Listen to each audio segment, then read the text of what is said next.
Bonjour, bienvenue pour une exploration aujourd'hui des fondations de la sociologie. On va s'intéresser aux écrits sur Émile Durkheim. Bonjour. L'objectif, c'est de bien saisir ce qu'est un fait social. On va essayer de décortiquer comment cette idée, bon, elle date du 19e siècle, mais comment elle éclaire encore nos vies, parfois de façon un peu invisible. Tout à fait. C'est une notion centrale. Alors pour commencer, peut-être un mot sur Durkheim lui-même. Qui c'était? Fin du 19e en France. Oui, imaginez le contexte. De grands bouleversements, l'industrialisation qui change tout, des crises sociales, politiques. Mhm. Et Durkheim arrive avec une ambition assez folle pour l'époque, fonder une véritable science de la société, pour comprendre ces changements et peut-être même trouver des remèdes aux problèmes de cette modernité. Une science de la société. Exactement. Et au cœur de sa démarche, il y a ce concept, le fait social. Alors, qu'est-ce que c'est? Pour lui, ce sont des manières d'agir, de penser ou même de sentir Oui, qui existent en dehors de nous, individuellement. Elles nous sont extérieures et surtout, elles s'imposent à nous. Elles exercent une contrainte. extérieures, ça veut dire qu'elles étaient là avant nous et qu'elles nous survivront, un peu comme la langue qu'on parle. C'est ça. Les règles de politesse, l'argent peut-être, on est dans ce système. Tout à fait.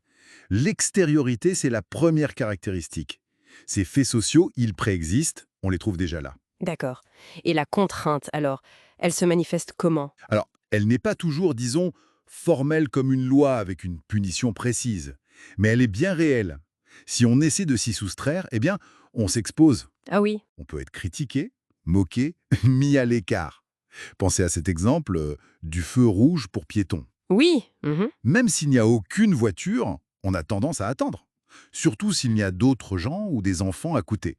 C'est une pression sociale, diffuse. Je vois. Une sorte de règle non écrite mais forte. Voilà, c'est ça. Et la troisième caractéristique, c'est la généralité.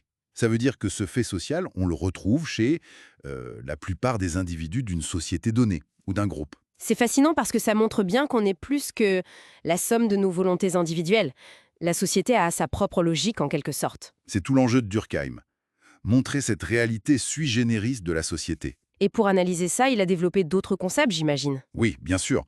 Pour comprendre comment les sociétés tiennent, comment les gens sont liés entre eux, il parle de solidarité. Ah oui, la solidarité. Il distingue la solidarité mécanique, qui repose sur la ressemblance des individus, typique des sociétés, disons, traditionnelles, D'accord. et la solidarité organique, qui, elle, naît de la différence et de la complémentarité des fonctions dans les sociétés modernes avec la division du travail.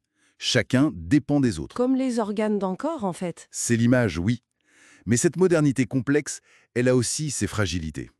Et Durkheim identifie un problème majeur, l'euronomie. L'euronomie, c'est un mot qu'on entend parfois. C'est quand les règles deviennent floues, c'est ça? Quand on ne sait plus trop à quoi se tenir? Exactement. C'est un état de dérèglement normatif. Les normes sociales s'affaiblissent ou elles sont en conflit. Ça peut arriver dans des périodes de changement très rapides, comme une crise économique brutale. Mhm. Mais on peut aussi voir des formes modernes. Un des documents donnait l'exemple des changements d'algorithmes sur les réseaux sociaux. Ah oui, voilà. Comment ça? Mais pour des créateurs de contenu, par exemple, si les règles de visibilité changent soudainement, sans explication, ça peut créer une vraie désorientation, une perte de repères. C'est une sorte d'anomie liée à la technologie. D'accord, je vois le lien. C'est une application très actuelle. Bon, définir le fait social, identifier l'anomie. Mais comment Durkheim faisait-il pour les étudier, concrètement, pour prouver leur influence? Ah, c'est le point crucial de sa méthode. Il l'expose dans les règles de la méthode sociologique. Et son principe fondamental, c'est traiter les faits sociaux comme des choses. Comme des choses. C'est-à-dire? C'est-à-dire les aborder de l'extérieur objectivement, comme un physicien étudie un objet. Il faut se défaire de nos préjugés, de nos idées préconçues, de nos sentiments. D'accord. Et il a appliqué ça à Oui, et de manière assez spectaculaire dans son étude sur le suicide. le fameux suicide, Hmm. où il montre que même cet acte qui paraît le plus intime, le plus personnel qui soit, Hein? eh bien, il est en réalité profondément social, influencé par des forces collectives. Comment il montre ça? En utilisant massivement les statistiques disponibles à l'époque, il compare les taux de suicide entre différents pays, différentes régions, mais surtout différentes catégories sociales. Et il trouve des différences très nettes et régulières. Hmm. Par exemple, Il observe que les taux de suicide varient selon la religion. Plus élevés chez les protestants que chez les catholiques ou les juifs à son époque, Mhm. ou selon l'état civil. Plus élevés chez les célibataires ou les veufs que chez les personnes mariées. Et comment il explique ça? Par le degré d'intégration sociale. Plus un groupe social est intégré, cohésif, comme la famille ou certaines communautés religieuses selon lui, plus il protège ses membres du suicide. Moins on est intégré, plus on est laissé à soi-même face aux difficultés, et plus le risque augmente. Il démontre ainsi l'emprise du collectif sur l'individu. C'est une démonstration assez puissante de cette théorie. Mais cette approche très centrée sur la structure sociale, le poids du collectif, est-ce que tout le monde était d'accord avec ça? Il y a eu des critiques, d'autres approches? Bien sûr. Et c'est un débat qui structure encore la sociologie aujourd'hui.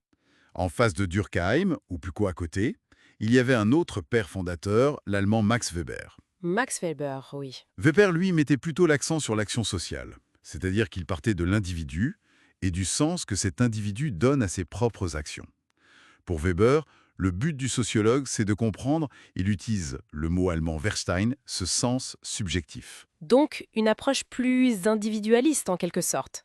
Disons, plus centré sur l'acteur et ses motivations. C'est le débat classique. Faut-il expliquer la société par les structures, les forces collectives, comme Durkheim, ou faut-il la comprendre en partant des intentions des individus, comme Weber? Expliquer versus comprendre. Voilà. Aujourd'hui, on pense souvent que les deux approches ne sont pas forcément exclusives, qu'elles peuvent être complémentaires pour saisir la complexité du social. D'accord. Alors si on devait retenir l'essentiel de cette plongée rapide avec Durkheim, qu'est-ce que ça nous apporte aujourd'hui? Mais je crois que l'apport majeur, c'est vraiment de nous avoir donné des lunettes pour voir l'invisible. L'invisible. Oui, ces faits sociaux, ces normes, ces règles, ces attentes collectives qui nous entourent en permanence et qui guident nos actions, souvent sans même qu'on s'en rende compte. Que ce soit quand on fait la queue au supermarché ou quand on participe à une réunion Zoom au travail. Exactement. Ou même quand on vote, quand on choisit nos loisirs. C'est partout. Durkheim nous aide à prendre conscience de ces forces sociales. Et pour aller plus loin, pour réfléchir un peu. Oui, une question qui découle de tout ça et qui est, je trouve, brûlante d'actualité, c'est celle soulevée dans les sources SNA. Dans notre monde actuel, les normes sociales sont de plus en plus subtiles, parfois intégrées directement dans la technologie. Comme les nudges, ces petites incitations. Oui, les nudges ou les algorithmes d'intelligence artificielle qui filtrent notre information, orientent nos choix de consommation, nos rencontres, ces mécanismes façonnent nos comportements de manière très efficace mais pas toujours transparente. Hmm. Alors la question c'est comment on fait pour préserver une certaine autonomie individuelle, une marge de liberté, tout en assurant la cohésion sociale nécessaire, une cohésion que Durkheim jugeait vitale. C'est une tension fondamentale, je crois. Une tension entre l'individu et le collectif, médiatisée par la technologie aujourd'hui. C'est une excellente piste de réflexion pour terminer. Merci beaucoup pour cet éclairage sur Durkheim. Merci à vous.